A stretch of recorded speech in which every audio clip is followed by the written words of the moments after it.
ذکر حضور غوث الاعظم سیدنا عبدالقادر جیلانی، محبوب سبحانی، شہباز لامکانی، قطبۃ الصالحین، زبدۃ العارفین و عاشقین.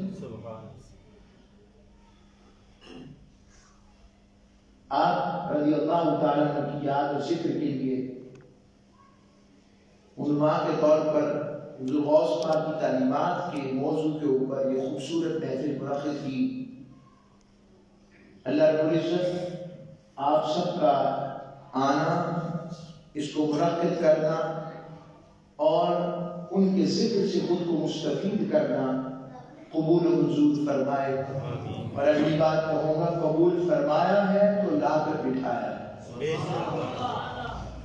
جتنے علماء تشریف فرمائے ہیں، مسجد اعظہ کے خدمتگار موجود ہیں، مصلی رسول کی خدمت کرنے والے، آپ تمام مبارکباد اور رحمتوں کی مستحق جنہوں نے اس خوبصورت بزم کو سجایا. اور میرے ساتھ محترم میرے ساتھی میرے بزرگ محترم سعید بٹکی صاحب تشریف فرما ہوئے، اور جتنے بھی ساتھی تشریف فرما ہیں. میرے بیٹے کی میں دیکھ رہا ہوں، اپنے یہ میرے اسٹوڈنٹ بھی ہیں، عثمان بیٹا اور حافظ بیٹا. اللہ سب کو سلامت رکھیے. اور آپ تمام کو جن کا نام نہیں لے سکا مگر میرے منہ پر آنا ضروری، جن کے لیے آئے ہیں اللہ رسول کی لسٹ میں آنا ضروری.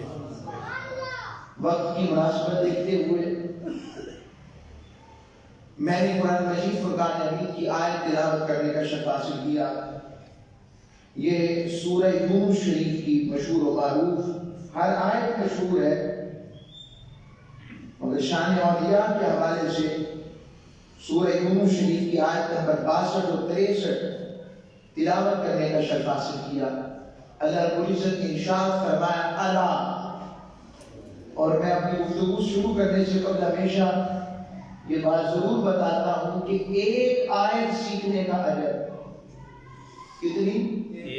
ایک آیت سیکھنے کا اجر اس کے مقابلے میں حدیث مقدسہ میں ہے 100 نفل آدمی پڑھتا ہے. کتنے؟ 100 نفل. تو 100 نفل پڑھنے والا پیچھے ہے قرآن کی ایک آیت سیکھنے والا. صرف ایک آیت سیکھنے والا اپنے درجے میں 100 نفل پڑھنے والے سے اوپر. سبحان اللہ. اسی طرح کوئی شخص اگر 1000 نفل پڑھتا ہے اس کے مقابلے میں قرآن مجید فرقان حمید کی کا ایک رکوع پڑھتا ہے، سمجھتا ہے. سمجھنے سے مراد ترجمہ، معنی، مفہوم سمجھتا ہے. تو 1000 نفل پڑھنے والا نیچے رہ جاتا ہے، قرآن کی ایک آیت سیکھنے والا عروج پر چلا جاتا ہے. یہ ایک رکوع سیکھنے والا. اس لیے ایک آیت بھی اگر سمجھ لگ گئی تو پتہ لگ جائے گا. تو قرآن مجید فرقان حمید کی آیت میں اللہ رب العزت نے ارشاد فرمایا الا، خبردار، آگاہ ہو جاؤ، جان لو، بے شک بے شک اولیاء اللہ، جو اللہ کے اولیاء ہیں، لا خوف، وہ کبھی بھی خوف زدہ نہیں ہوتے، اور ولا هم يحزنون، وہ کبھی غمگین نہیں ہوں گے. اس آیت میں اللہ رب العزت نے اپنے اولیاء کی زندگی کا حال بتایا کہ ان کے جو رب کے ولی ہو جاتے ہیں ان کی زندگی کا حال کیسے گزرتا ہے. علامہ توقیر صاحب تشریف لائے، آگے تشریف لائے. تو عرض کر رہا ہوں حال کس طرح گزرتا ہے. حال یہ ہوتا لا خوف، وہ خوف زدہ نہیں ہوتے، اور ولا هم يحزنون، اور ان کا مستقبل کیسا ہوگا کہ وہ کبھی بھی غمگین نہیں ہوں گے. قبر میں چلے جائیں گے پھر بھی رب انہیں غم زدہ نہیں کرے گا. سبحان اللہ. اور وہ حشر میں آ جائیں گے رب باری تعالیٰ انہیں وہاں پر بھی غم زدہ نہیں کرے گا. سبحان اللہ. یعنی دونوں مقامات پر اللہ رب العزت نے ان کو یہ شان عطا فرمائی. پہلی، استقامت کی بنیاد پر رب باری تعالیٰ انہیں خوف والا نہیں رکھے گا، یعنی دنیا میں کوئی انہیں جھکا نہیں سکتا، کوئی انہیں خرید نہیں سکتا.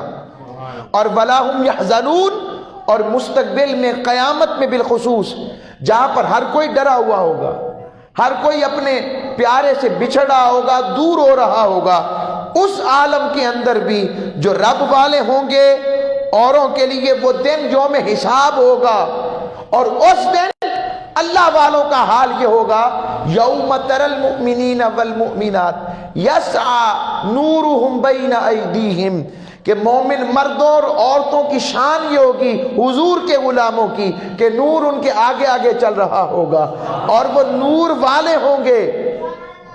یہ مومنین کے نور کا حال ہوگا، تو پھر میرے مصطفیٰ کے نور ہونے کا عالم کیا ہوگا، وہ ایک علیحدہ موضوع ہے۔ نعرہ تکبیر، نعرہ رسالت، نعرہ تحقیق، نعرہ غوثیہ، نعرہ حیدری۔ عرض کر رہا ہوں، اللہ رب العزت نے ارشاد فرمایا، اب ہم سمجھتے یہ ہیں کہ اللہ کے اولیاء کون ہوتے ہیں، بس یہ مضمون ہے آج کا، اتنا سے۔ ولی کا لفظ، ولی کے بہت سے معنی ہیں۔ محب، محبت کرنے والے کو بھی ولی کہتے ہیں۔ محبوب، جس سے محبت کی جاتی ہے اسے بھی ولی کہتے ہیں۔ سرپرست، اسے بھی ولی کہتے ہیں۔ بادشاہ، اسے بھی ولی کہتے ہیں۔ مشکل کو آسان کرنے والا، مشکل کشا، اسے بھی ولی کہتے ہیں۔ اسی طرح جو قریب ہو اسے بھی ولی کہتے ہیں، جو قرب والا ہو اسے بھی ولی کہتے ہیں۔ اسی طرح ایک معنی میں چچا زاد کے معنی بھی ولی کے ہوتے ہیں، ولی سے ہی لفظ مولا بنتا ہے پھر، تو یہ ولی کے معنی ہیں۔ آج ان سارے معنی کو اگر لوں گا تو یہ نشست کا وقت تھوڑا ہے، تو میں صرف ایک معنی کو لے رہا ہوں، اور وہ ہے قرب کا، کہ ولی کس کے قریب ہوتا ہے تو ولی ہوتا ہے، اور اللہ کا ولی ہونے کا معنی کیا ہے اور بندے کا ولی ہونے کا معنی کیا ہے، صرف ایک معنی۔ تو ولی کا معنی اگر قرب ہے تو اللہ فرماتا ہے بے شک وہ اللہ کے قریب ہوتے ہیں۔ کیوں؟ اللہ رب العزت کا قرب کائنات میں ہر شے کو اور عالم انس میں ہر شخص کو حاصل ہے۔ کوئی سکھ ہے اسے بھی حاصل ہے، کوئی عیسائی ہے اس کے بھی رب قریب ہے، کوئی یہودی ہے اس کے بھی قریب ہے، کوئی ہندو ہے اس کے بھی قریب ہے، کوئی سکھ ہے اس کے بھی قریب ہے، کوئی مسلمان اور مومن ہے اس کے بھی قریب ہے۔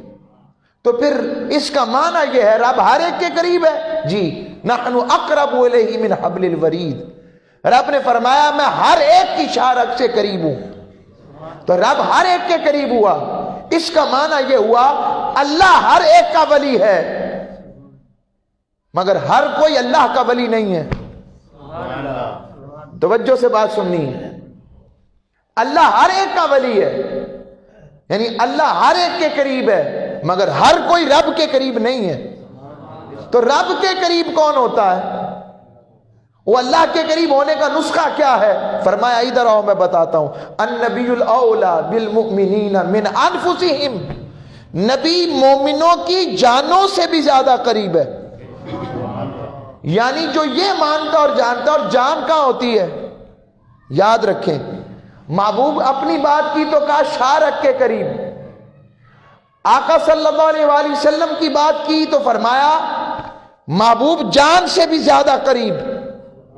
اب قرب کے معنی کیا ہے؟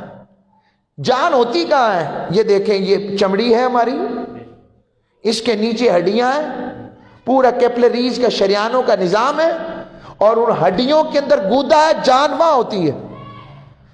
اور یاد رکھیں شارگ میں اور جان میں فرق کیا ہوتا ہے؟ میں مثال دیتا ہوں، آپ بڑی عید پہ جانور کرتے ہیں یا جانور ذبح کرتے ہوئے دیکھتے ہیں یا کرتے ہیں، تو اس وقت جب چھری چلتی ہے تو جانور تڑپتا ہے، بولے تڑپنا بتاتا ہے جان ہے، اور اگر جان ہی نہ ہو تو تڑپے گا۔ رب نے بتایا، یہی سمجھایا، لوگوں میری توحید کی بات ہو، اس میں اگر کمی رہ گئی اور اس میں اگر تم شرک کر بیٹھے، مگر، حالانکہ شرک سب سے بڑا ظلم ہے، مگر تم میرے محبوب کی بارگاہ میں آ جاؤ، وَلَوْ أَنَّهُمْ إِذْ ظَلَمُوا أَنفُسَهُمْ جَاءُوكَ فاستغفروا اللہ واستغفر لهم الرسول لوجدوا اللہ توابا رحیما، کہ جو اپنی جانوں پر ظلم کر بیٹھے وہ میرے محبوب کی بارگاہ میں آ جاتے، اور محبوب وہ بارگاہ میں میری آتے، معافی مجھ سے مانگتے، اور میرے محبوب آپ بھی کہتے مالک انہیں معاف کر دے۔ واستغفر لهم الرسول، میرا محبوب بھی تمہارے لیے استغفار طلب کرے۔ لوجد اللہ، لام تاکید آ گیا، فرمایا وہ اللہ جو کہیں نہیں ملتا تھا اس گناہگار کو مل گیا، اور ضرور مل گیا۔ کس شانوں کے ساتھ؟ توابا رحیما، توبہ قبول کرنے والا اپنی طرف سے، اور رحمت للعالمین کے در پر کھڑے ہو، اس لیے تمہیں رحمت مصطفیٰ کا حصہ بھی دے کر توڑ رہا ہوں، آگے چلا رہا ہوں۔ توابا رحیما، اللہ رب العزت نے یہ جو بات فرمائی، اس سے آپ صحابہ کو دیکھیں، صحابی ہونے سے پہلے کیا تھے؟ مسلمان و موحد تو نہیں تھے نا، مگر جب ایمان لے آئے اب انہوں نے کیا کیا؟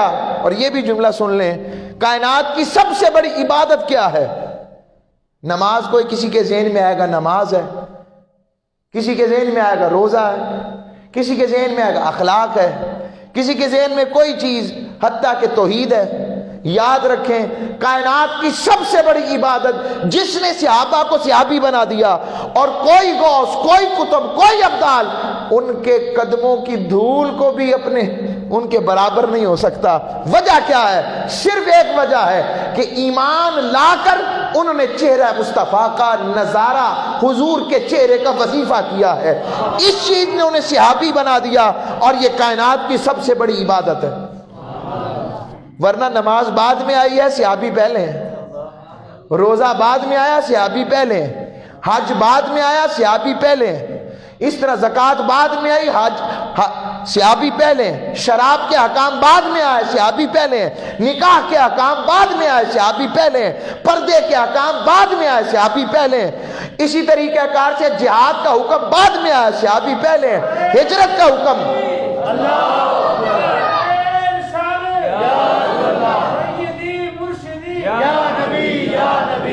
آگے چلتے چلے جائیں، جتنا معاملہ دین ہے صرف توحید ایمان لا کر حضور کو نظروں سے دیکھا ہے، بس اس نے انہیں صحابی بنا دیا، اور وہ ایسی صحبت والے بنے کہ رب نے بھی انہیں کہا رضی اللہ عنہ ورضوا عنہ، اللہ ان سے راضی ہو گیا، وہ اللہ سے راضی ہو گئے۔ اب آگے آئیں، سمجھانا چاہتا ہوں اس عقیدے پر جس کا عقیدہ ہے کہ رب کریم کے قریب کون ہے؟ فرمایا جو مصطفیٰ کے قریب ہے۔ میں اس کو ایک اور معنی سے واضح کرتا ہوں، دوسری آیت سے، سورہ البقرہ کی۔ رب نے فرمایا، رب کریم نے ارشاد فرمایا، عز و جل نے فرمایا وَإِذَا سَأَلَكَ عِبَادِي عَنِّي فَإِنِّي قَرِيبٌ، محبوب جب آپ سے میرے بندے میرے بارے میں سوال کرے، دوبارہ ترجمہ دوبارہ سننا ہے غور سے، وا اور اذا جب سألک آپ سے سوال کریں، عبادی میرے بندے، عنی میرے بارے میں، تو محبوبوں نے کہہ دو میں ان کے قریب ہوں، میرے بارے میں پوچھے ان کو کہ میں قریب ہوں۔ اب جب رب قریب سوال پیدا ہوا سیدھا، اگر رب قریب ہے تو پھر ہم کس کے قربت کی باتیں کر رہے ہیں؟ پھر کسی کی ضرورت ہی نہیں۔ پھر حضور السلام کی بارگاہ کی بات کرنا، حضور غوث پاک سے نظر کرم کی بھیک مانگنا، یہ کہاں لکھا ہے؟ قرآن میں تو آ گیا جب رب قریب ہے۔ سوال پکا ہو گیا؟ آتا ہے سوال ذہن میں؟ کیا جاتا ہے؟ آئیں اسی آیت کی روشنی میں اس کا جواب لیں۔ فرمایا وَإِذَا سَأَلَكَ، سوال کس سے پوچھنا ہے؟ عام بندے سے؟ کہا نہیں محبوب وَإِذَا سَأَلَكَ، اور سوال کرنے والے کو کہتے سوالی، سوالی کو کہتے فقیر، فقیر کو کہتے منگتا، منگتے کو کہتے بھکاری۔ کہا محبوب وَإِذَا سَأَلَكَ، وہ جو تیرا سوالی بنے، وہ جو تیرا بھکاری بنے، وہ جو تیرا منگتا بنے، جو تیرے دل پر اپنے دامن کو پھیلا کر کھڑا ہو جائے۔ اور اگلا جملہ عبادی، یا کا مرجع قریب ترین کاف ہے، اور کاف سے مراد ذات مصطفیٰ ہے۔ رب نے کہا، تفسیر دے رہا ہوں عبد مصطفیٰ کی نسبت سے، کہ آل حضرت نے بھی کہا خوف نہ رکھ ذرا رضا، تو ہے عبد مصطفیٰ، تیرے لیے امان ہے، تیرے لیے امان ہے۔ اس تفسیر کو اس آیت کی روشنی میں اس شعر کو سمجھیں، یہ شعر قرآن سے ہٹ کر نہیں ہے۔ رب نے کہا وَإِذَا سَأَلَكَ حبیب، جو تیرا سوالی ہے، جو تیرا منگتا ہے، تیرا بھکاری ہے، عبادی وہی میرا بندہ ہے، اور جو تیرے در کا سوالی نہیں وہ میرا بندہ ہی نہیں ہے۔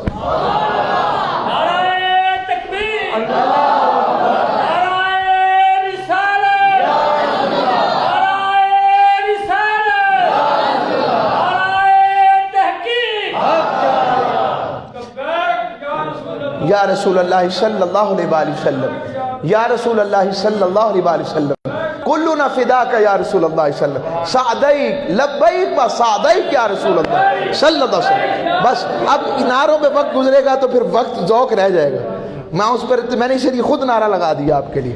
آگے چلتے ہیں، ہم سب یا رسول اللہ والے ہیں کہ یا رسول اللہ کی کثرت کیجئے، دشمن احمد پہ شدت کیجئے۔ اعلیٰ حضرت نے فرمایا ہے، اور میں جہاں سے آیا ہوں اعلیٰ حضرت ہمارے سندن دادا استاد ہیں، ٹھیک ہے، سندن میں سیدی اعلیٰ حضرت کا پوتا پڑ پوتا شاگرد ہوں۔ اب وہ وقت نہیں، ورنہ سند حدیث بھی سناتا آپ کو، وقت نہیں۔ آ جائیں واپس پلٹتے ہیں۔ وَإِذَا سَأَلَكَ عِبَادِي، محبوب جو تیرے در کا سوالی ہے، عبادی وہی تو میرا بندہ ہے۔ اور اعلیٰ حضرت نے کیا خوبصورت بات فرمائی، فرمانے لگے مانگیں گے مانگے جائیں گے، منہ مانگی پائیں گے، سرکار میں نہ لا ہے نہ حاجت اگر کی ہے۔ اور فرمانے لگے مجرم بلائے آئے ہیں، جاؤ کا ہے گواہ، پھر رد ہو کب یہ شان کریموں کے در کی ہے۔ اور طیبہ میں ٹھنڈے مر کے چلے جاؤ آنکھیں بند، سیدھی سڑک پہ شہر شفاعت نگر کی ہے۔ سیدھی سڑک پہ شہر شفاعت نگر کی ہے۔ سیدی اعلیٰ حضرت اپنا جب مدینے کا سفر لکھتے ہیں وہ بیان فرماتے ہیں، سبحان اللہ، واہ واہ واہ واہ۔ اب واپس پلٹتے ہیں، اب وہ رب نے فرمایا محبوب جو تیرے قریب ہوا وہی میرے قریب ہے، جو تیرے قریب نہیں وہ میرے قریب نہیں۔ ایمان بھی اسی شے کا نام ہے، ایمان بھی قربت مصطفیٰ کا نام ہے۔ کیسے؟ ایمان اللہ کو خالی ایک ماننے کا نام نہیں ہے، یاد رکھ لیں، نقطہ یاد رکھ لیں۔ سکھ بھی اللہ کو ایک مانتے ہیں کسی نہ کسی صورت میں، یہودی بھی، عیسائی بھی، سارے ہی مانتے ہیں، ہندو بھی، مگر فرق ہے۔ کیا فرق ہے؟ فرمایا فرق یہ ہے مالک وہ جو تجھے مانے اور آخرت پر بھی ایمان رکھے وہ ایمان والا ہے، رب نے کہا نہیں۔ مالک ایمان کیا ہے؟ فرمایا ایمان یہ ہے وَمِنَ النَّاسِ مَن يَقُولُ آمَنَّا بِاللَّهِ وَبِالْيَوْمِ الْآخِرِ وَمَا هُم بِمُؤْمِنِينَ، کہ بہت سے لوگ ہیں جو مجھے مانتے ہیں، میری آخرت پر بھی ایمان رکھتے ہیں، اور اگلا ترجمہ کروں گا آسانی کے لیے، مگر میں انہیں اپنا نہیں مانتا، میں انہیں ایمان والا نہیں مانتا۔ مالک ایمان کیا ہے؟ قربت مصطفیٰ کا سودا، وہ یہ ہے، رب نے کہا ایمان یہ ہے پہلے مصطفیٰ کو مانو اور پھر مجھے مانو، جو یوں مانتا ہے وہ ایمان والا ہے۔ میں نے اپنا ہونا بتایا تو کہا قل، میرے محبوب آپ فرما دیں، کیوں آپ فرما دیں هو اللہ احد، وہ اللہ ایک ہے، کیوں؟ کہا قل، کیونکہ میرے محبوب باقیوں نے سنا ہے، آپ نے تو دیکھا ہے نا میں ایک ہی ہوں، میں ایک ہی ہوں، هو اللہ احد، وہ اللہ ایک ہے۔ اب واپس پلٹتے مضمون کی طرف۔ رب نے کہا اب پتہ لگا ولی کا رب تو ہر ایک کا، مگر اللہ کا ولی کون ہے؟ اللہ کریم ہر ایک کے قریب ہے، مگر اللہ کے قریب کون ہے؟ فرمایا جو مصطفیٰ کے قریب ہے وہی رب کے قریب ہے۔ جو در مصطفیٰ پر نہیں اور حضور کے عقیدہ نہیں رکھتا کہ سب سے اولیٰ و اعلیٰ ہمارا نبی، سب سے بالا و اعلیٰ ہمارا نبی، جس کا یہ عقیدہ نہیں اسے کبھی بھی ولایت نہیں مل سکتی۔ ولی کے لیے ضروری ہے کہ اس کا عقیدہ یہ ہو میرے آقا قریب ہیں، جانوں سے بھی زیادہ قریب ہیں، ان کا حق جانوں سے بھی زیادہ قریب ہے، اور جو ایسے ہو جاتے ہیں رب کریم انہیں اپنا کہتا ہے، پھر ان کا ذکر قرآن میں کرتا ہے اور فرماتا ہے الذین یذکرون اللہ قیاما وقعودا وعلی جنوبہم ویتفکرون فی خلق السماوات والارض، فرمایا جو میرے ہو جاتے ہیں جب ان کو یہ لطف آنے لگتا ہے تو پھر وہ میرے ذاکر بن جاتے ہیں، وہ کھڑے بھی ہوں تو میرے ذاکر، وہ بیٹھ بھی جائیں تو میرے ذاکر، وہ لیٹ کر کیفیت چاشنی ذکر کی وجد میں آ جائیں تب بھی میرے ذاکر ہو جاتے ہیں۔ اور اگلا ترجمہ کرنے لگا ہوں وَيَتَفَكَّرُونَ، وہ تفکر کرتے ہیں، وہ غور کرتے ہیں، وہ تدبر کرتے ہیں فی خلق السماوات والارض، زمین و آسمان میں۔ اور اگلی تشریح اور تفسیر یہ دینے لگا ہوں پھر جیسا انہیں دکھتا ہے کسی اور کو نظر نہیں آتا ہے، پھر اور کسی کو نظر نہیں آتا۔ اللہ کریم نے ان بندوں کی بات بتائی، فرمایا اذا ذکر اللہ وجلت قلوبہم، جب اللہ کا ذکر کیا جاتا ہے ان کے دل ڈر جاتے ہیں۔ فرمایا مالک اور کیا نشانی ہے؟ فرمایا تتجافى جنوبہم عن المضاجع، جن کے بستر ان کے پہلوؤں سے جدا رہتے ہیں کہ رات پویتے بے دردانو سکتی نیندر آوے، درد مندانو تانگ سجندی ستیاں آن جگاوے۔ عاشقوں کی بات پھر وہ یہ ہوتی ہے، اور ان کے لیے میرا مالک کہتا ہے وَاصْبِرْ نَفْسَكَ مَعَ الَّذِينَ يَدْعُونَ رَبَّهُمْ بِالْغَدَاةِ وَالْعَشِيِّ وَيُرِيدُونَ وَجْهَهُ، اے بندے اپنی صحبت کو، اپنی سنگت کو، اپنی نسبت کو میرے ایسے بندوں کے ساتھ جما کے رکھ، بیٹھا رہ، منگتا اور بیکاری بن کر بیٹھا رہ۔ کون مالک؟ کہا جو صبح و شام مجھے یاد کرتے ہیں، جو صبح و شام مجھے اس طرح پکارتے ہیں، نہ اسے کسی کرامت کی طلب، نہ انہیں کسی جنت کی طلب، نہ انہیں کسی اور چیز کی طلب، تو طلب کیا ہوتی ہے؟ یریدون وجہہ، وہ صرف اس کے دیدار اور اس کے جلوے اور اس کے دیدار کے طلبگار ہوتے ہیں۔ رب کہتے وَلَا تَعْدُ عَيْنَاكَ عَنْهُمْ، ان سے آنکھیں نہ پھیرنا، ان کی صحبت والے ہو جاؤ تمہیں میں مل جاؤں گا۔ اس آیت کے خاص شان نزول بھی ہے، بنو مدر والا وہ علیحدہ ہے، مگر میں اس کو چونکہ کبھی کبھی آیت شان نزول میں خاص ہوتی ہے، حکم عام ہوتا ہے، میں نے اس کلیے کو استعمال فرمایا یہاں پر۔ میں علماء کو بھی میں ساتھ ساتھ میں اس لیے کہہ رہا ہوں کہ اشکال نہ رہ جائے۔ اچھا ایک جملہ میں نے کہا انہیں دوزخ کا بھی خوف نہیں ہوتا، نہیں ہوتا۔ جنت کی طلب کیا یہ سنت مصطفیٰ نہیں ہے؟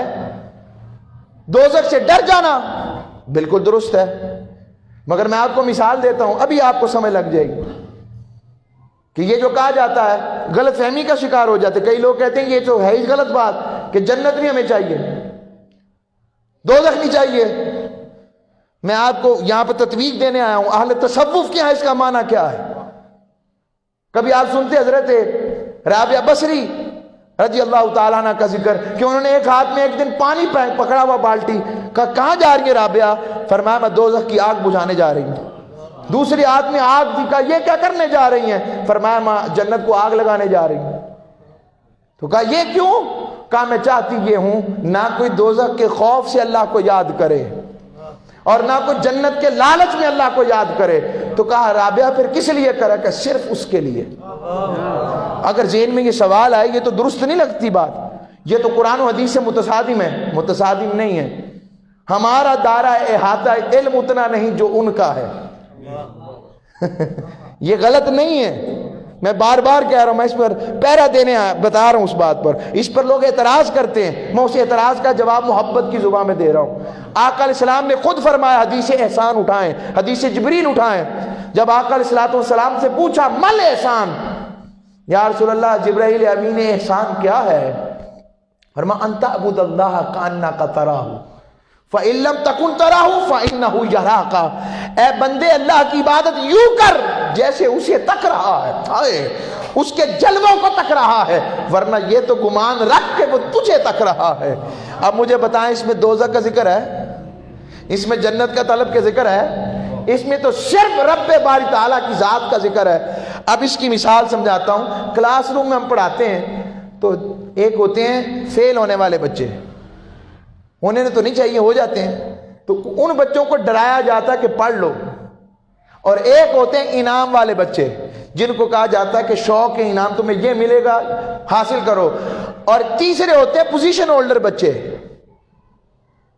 تو پوزیشن ہولڈر والا اگر نیچے 33% والے یا میڈیوکر میں آ جائے تو استاد کہتا ہے میرا تو سارا محنت برباد ہو گئی. تو وہ ان کے ساتھ اس طرح بہیو کرتا ہے. اب آئیں، یہی شان اولیاء ہے. مخلوق میں کچھ ہم جیسے غافل ہوتے ہیں جنہیں دوزخ سے ڈرایا جائے تو رب کی طرف آتے ہیں. کچھ اس سے اوپر والے ہوتے ہیں جنہیں جنت کا لالچ ملے تو رب کی طرف آتے ہیں. اور کچھ ان دونوں سے اوپر ہوتے ہیں، انہیں صرف وہ چاہیے، انہیں صرف اس کی طرف چاہیے. اور کسی نے کیا خوب کہا، میرے شیخ فرماتے ہیں ایک تو ہو فقط میں ہوں اور عالم ہو اے حسن ازل سارے حجابات اٹھا دے. یہ اور ایک اور قول سناؤں صوفیہ کا آپ کو. وہ کہتے ہیں اگر جو دنیا کا طلبگار ہو وہ مؤنث ہے، کیا ہے اس کے اندر مؤنث، وہ مؤنث ہے. ہم مؤنث مذکر اور سمجھتے ہیں، اللہ والوں کے ہاں اور ہوتے ہیں. ان کے ہاں رابعہ بصری بھی مذکر ہے، ہائے ہائے. ان کے ہاں حضرت عائشہ صدیقہ ہے ہی مذکر. کیوں؟ فرمایا ایک ہے مؤنث اسے کہتے ہیں جو دنیا کا طلبگار ہو. تو کہا تو جو آخرت کا طلبگار ہو، کہا وہ کون ہے؟ کہا وہ مخنث ہے. کیا ہے؟ مخنث، جو ہی اور شی کے درمیان ہوتا ہے، وہ مخنث ہے. تو کہا مذکر کون ہے؟ کو جو صرف اس کا طلبگار ہو. ہائے ہائے ہائے.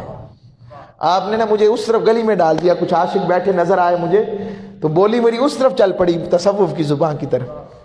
اس کی والے جو اس والے ہو جاتے ہیں. اب یاد رکھیں، سمندر سے دریا چلتے ہیں، یعنی نعمتیں کس نے دینی ہے؟ اللہ نے. جب نعمت والا مل گیا تو نعمتیں پیچھے رہ گئی. آگے بات سمجھ. جب نعمت والا مل گیا تو جس کی ڈور اور تار نعمت والے سے جڑ گئی تو پھر اس نعمتیں پیچھے رہ جائیں گی. پھر جنت کس کے لیے رکھی ہے؟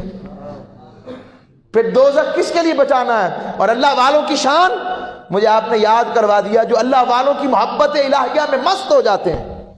رب نے فرمایا، امام اس کو روایت کیا ہے، بسم اللہ الرحمن الرحیم، اس کو امام بغوی نے روایت کیا، جو آپ کو روایت سنانے لگا ہوں. تفسیر بغوی کے اندر موجود ہے یہ. آپ فرماتے ہیں کہ اس آیت کے ذیل میں کہ والذین آمنوا اشد حبا للہ، کہ جو ایمان والے ہیں، ایمان والوں کا ترجمہ سمجھ لگ گیا جو غلامان مصطفیٰ ہو گئے، ان کو شدید ترین اللہ سے محبت ہوتی ہے، عشق کرتے ہیں. تو قیامت کے دن کی شان یہ ہوگی، رب بتوں کو اور ان کے ماننے والوں کو دوزخ میں ڈالنے لگے گا تو وہ بت پرست کہیں گے مالک بتوں کو تو ڈال، ہمیں نہ ڈال، ہمیں نہ ڈال. انہوں نے گمراہ کیا تھا، ہمیں ہمارا کوئی قصور نہیں تھا، انہیں ڈال. رب کریم ان سے کہے گا بس تمہاری یہی محبت تھی؟ انہیں تم معبود سمجھ کر پوجتے تھے، بس یہاں پر تمہاری محبت ختم ہو گئی؟ آؤ اب تمہیں میں اپنے عاشق دکھاؤں. رب کہے گا این متحابین فی اللہ، میرے لیے محبت کرنے والے کہاں ہیں؟ کھڑے ہو جائیں. کہاں ہے میری خاطر جن کے بستر پہلوؤں سے جدا رہتے تھے؟ کہاں ہے رابعہ بصری؟ کہاں ہے حسن بصری؟ کہاں ہے حبیب اجمی؟ کھڑے ہو جائیں. وہ سارے عاشق کھڑے ہو جائیں گے، معروف کا رخی کھڑے ہو جائیں گے، وہ سارے کھڑے ہو کر رب کہے گا، حکم فرمائیں گے مالک کریم، فرمائیں گے جاؤ میں حکم دیتا ہوں دوزخ کی طرف چل پڑو. وہ سارے دوزخ کی طرف دوڑ پڑیں گے. مالک کریم پھر روک کے پوچھے گا، اے میرے عاشقوں میں جنت میں نہیں بھیج رہا، میں دوزخ میں بھیج رہا ہوں. وہ کہیں گے مالک ہم یہ کب دیکھ رہے ہیں کہ جنت میں جا رہے ہیں کہ دوزخ میں؟ ہم تو دیکھ رہے ہیں تو نے حکم دیا، ہم تیرے حکم کے پیچھے چل پڑے. عرش سے آواز آئے گی والذین آمنوا اشد حبا للہ، میرے رب کے عاشق دیکھنے ہیں تو انہیں دیکھ لو، یہ میرے رب کے عاشق. اور جو ایسے ہو جائیں جن کی زندگی اخلاق حسنہ کی خیر والی ہو جائے، اخلاق حسنہ سے منور ہو جائے، حی القیوم کے ذکر سے جو ایسے اپنے آپ کو استعارہ محبت و مینارہ بنا جائیں، جن کی کیفیت بدل جائے، وہ بابا جی سرکاری کیوں نہ ہو، وہ عاشقی کیوں نہ ہو، وہ داتا صاحب ہی کیوں نہ ہو، حضور غوث پاک ہی کیوں نہ ہو؟ تو جن کی کیفیت یہ ہو جاتی ہے. تو اب آتا ہوں حدیث کی طرف. پھر بندے حدیث میں ذکر آتا ہے، بخاری کی حدیث کتاب التوحید کی حدیث، فرمایا وَإِذَا فرمایا رب باری تعالیٰ نے من عاد لی ولیًا فقد آذنتہ بالحرب، جو بندہ میرے ولی سے دشمنی رکھتا ہے میرا اس سے اعلان جنگ ہے. جس کا میرے ولی سے دشمنی ہے، جس کی، اس کا مجھ سے اعلان جنگ ہے. اور فرمایا اولیاء فرائض کے بعد نوافل کے ذریعے میرا قرب حاصل کرتے ہیں. نوافل کیا ہوتے ہیں؟ بھائی 9 سے 5 بجے تک مزدوری کرنی ہے، مزدور کا ٹائم ہے، اس کا ٹائم ہے مزدور کا. ایک مزدور ہوتا ہے جو 9 سے 5 بجے میں بھی ڈنڈی مارتا ہے، 12 بجے کے بعد بھی 2 گھنٹے اوپر لگا کے آتا ہے، وہ بس میں پھنس گیا سا. اور ایک مزدور ایسا ہوتا ہے جو 9 سے 5 بجے تک مزدوری کرنے کے بعد کہتا ہے حاجی صاحب میری مزدوری رکھ دیو. اور ایک تیسرا درجہ مزدوروں کا مفقود ہے مگر ہے، وہ 5 بجے کے بعد بھی اڈا صاف کرتا ہے، بجری سیدھی کرتا ہے، معاملات سیدھے کرتا ہے. اور کبھی مالک پوچھ ہی لیتا ہے باقیوں کے بھی بچے ہیں، تمہارے گھر والے نہیں ہیں؟ وہ کہتا ہے ہیں تو، مگر ایک تو مجھے اپنے کام سے محبت ہے، دوسرا میں اپنے مالک کو راضی کرنا چاہتا ہوں. ہائے ہائے. اور اگر مالک راضی ہو گیا تو اوروں سے زیادہ ہی ملے گا نا. تو وہ جو اوور ٹائم والے اولیاء اللہ یہی ہوتے ہیں جو اپنے خلق میں معافی کو رکھتے ہیں، جو اپنے خلق میں پیار کرنے کو رکھتے ہیں، جو اپنے خلق میں لوگوں سے اپنے آپ کو بلائی والا رکھتے ہیں، مخلوق سے پیار کرتے ہیں. اسی لیے درویش لاہور نے کہا تھا خدا کے بندے تو ہیں ہزاروں، بنوں میں پھرتے ہیں مارے مارے، میں اس کا بندہ بنوں گا جس کو خدا کے بندوں سے پیار ہوگا. تو جو ایسے عاشق ہو جاتے ہیں جن کا مقام قرآن کہتا ہے عباد الرحمن الذین یمشون علی الارض ہونا واذا خاطبهم الجاہلون قالوا سلاما، کہ رحمان کے بندے وہ ہیں جو زمین پر بھی عاجزی سے چلتے ہیں، اور جب کوئی جاہل بھی ملے بد دعا نہیں دیتے، زبان اس کے ساتھ بری نہیں کرتے، بس اس کے لیے بھی سلامتی کی دعا کر کے گزر جاتے ہیں. فرمایا جو نفلوں کے ذریعے قرب پالے یہ مقام پا لیتا ہے. پھر حدیث مقدسہ میں آتا ہے رب باری تعالیٰ نے ارشاد فرمایا، پھر مقام آتا ہے سمع الذی یسمع بہ، بصرہ الذی یبصر بہ، رجلہ التی یمشی بہا، یدہ التی یبطش بہا، وَإِذَا سَأَلَنِی لَأُوتِیَنَّ. فرمایا پھر مقام آتا ہے اس کے کان اس کے نہیں رہتے، رب کہتا ہے میں اس کے کان بن جاتا ہوں جس سے وہ سنتا ہے، میں اس کی آنکھیں بن جاتا ہوں جس سے وہ دیکھتا ہے، میں اس کے ہاتھ بن جاتا ہوں جس سے وہ پکڑتا ہے، میں اس کے قدم بن جاتا ہوں جس سے وہ چلتا ہے، اور جو کچھ وہ مجھ سے مانگے خالی نہیں رہنے دیتا، اسے عطا کرتا رہتا ہوں. یعنی آنکھوں کیا، آنکھوں کا مطلب کیا کہ رب باری تعالی رب بن جاتے ہیں وہ نہیں، پھر ان کی آنکھیں عام دیکھنے والوں سے اوپر دیکھتی ہیں، ان کی سماعتیں عام سننے والے انسان سے اوپر بھی سنتی ہیں، ان کے ہاتھ عام پکڑنے والوں سے بڑھ کر رب کے خزانوں کی جیب میں آ جاتے ہیں. ہائے، وہ جہاں سے چاہتے ہیں اٹھا کر وہاں سے عطا کر دیتے ہیں.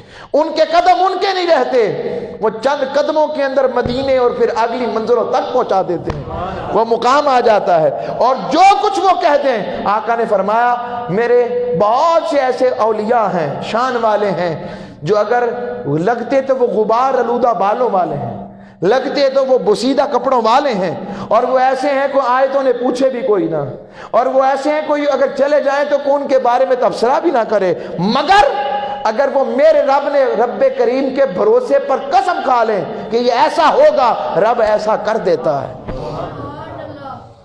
یہ شان اولیاء میں سے میں نے دکھتا، یہ عام ولی کی شان ہے. تو جن کے لیے آپ بیٹھے ہیں پیران پیر دستگیر، حضور غوث الاعظم کی شان کیا ہوگی، پھر ان کی آنکھوں کا دیکھنا کیا ہوگا، ان کے ہاتھوں کا پکڑنا کیا ہوگا. جو اور ایک ہوتے ہیں محب اولیاء اور ایک ہوتے ہیں محبوب اولیاء. محب اولیاء محنت کر کے بنتے ہیں، محبوب اولیاء وہ ہوتے ہیں جو بنے بنائے ہوتے ہیں مگر ہیرا تراشا جاتا ہے. ہائے ہائے، حضور غوث پاک محبوب اولیاء میں بھی سرتاج ہیں. جس طرح آقا صلی اللہ علیہ وسلم خاتم النبیین ہیں اور تاجدار ختم نبوت ہو کر نبیوں میں میرے مصطفیٰ جیسا کوئی نہیں، اس طرح دنیا ولایت میں حضور غوث العظم آقا کے اس لال جیسا کوئی اور ہے ہی نہیں ہے۔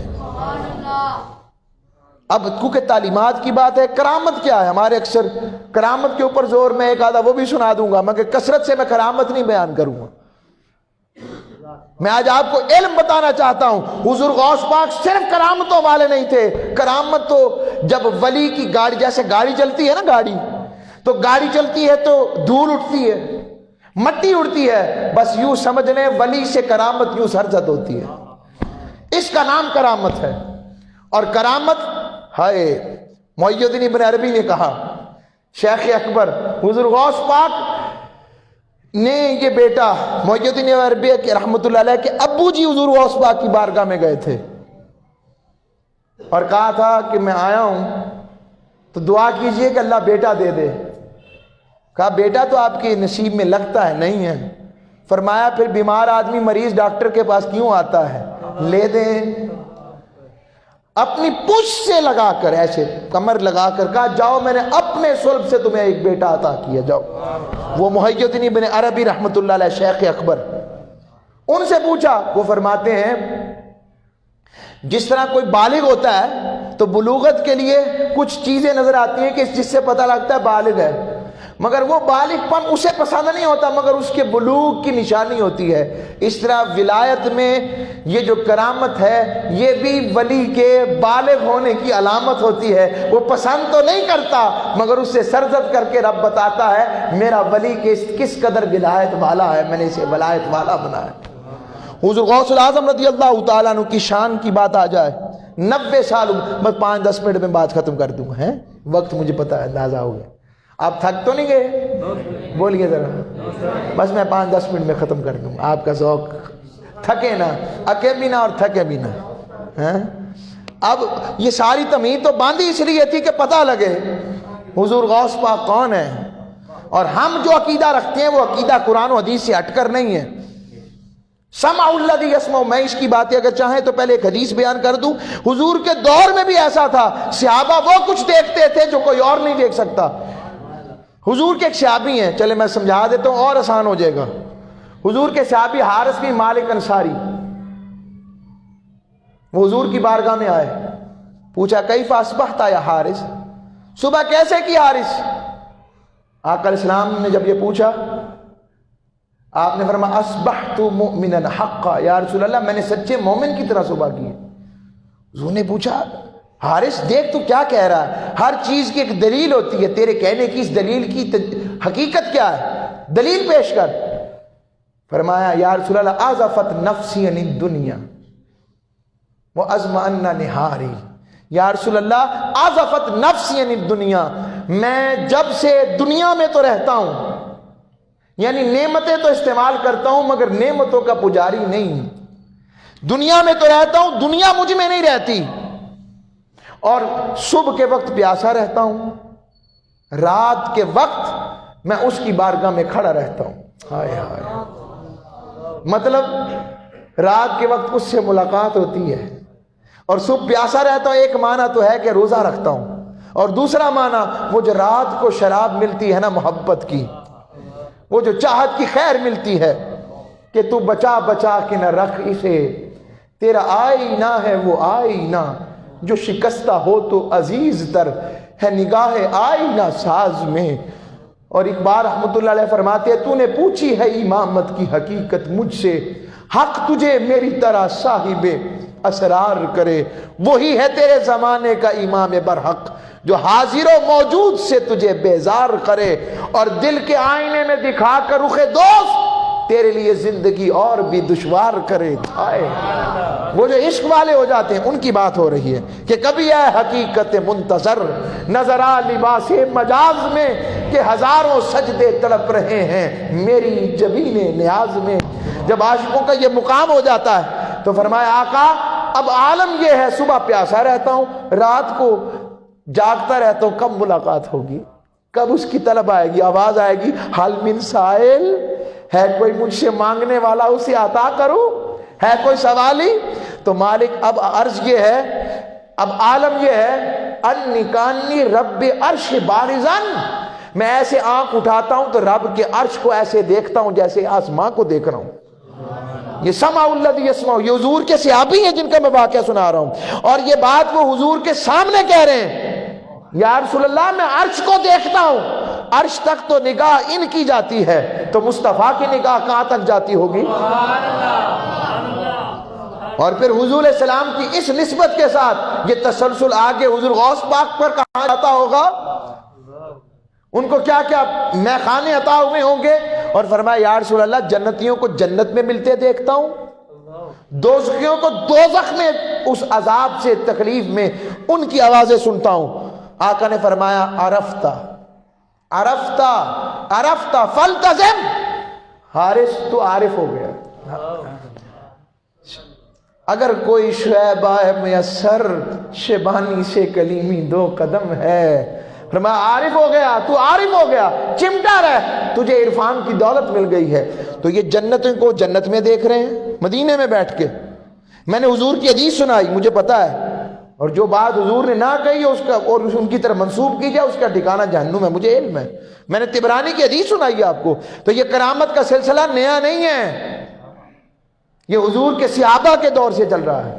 اور پھر حضور غوث پاک کا کیا کہنا حضور غوث پاک کا کیا کہنا کہ حضرت جنید بغدادی جیسے خطاب کے لیے کھڑے ہیں بغداد کے مسجد کے منبر پر، اور کہنے لگے لوگوں سنو، رب نے جنید جیسا نہ پہلے بھیجا اور نہ بس اتنا کہا بے ہوش ہو کر گر پڑے۔ جس طرح آقا علیہ السلام کی آمد کی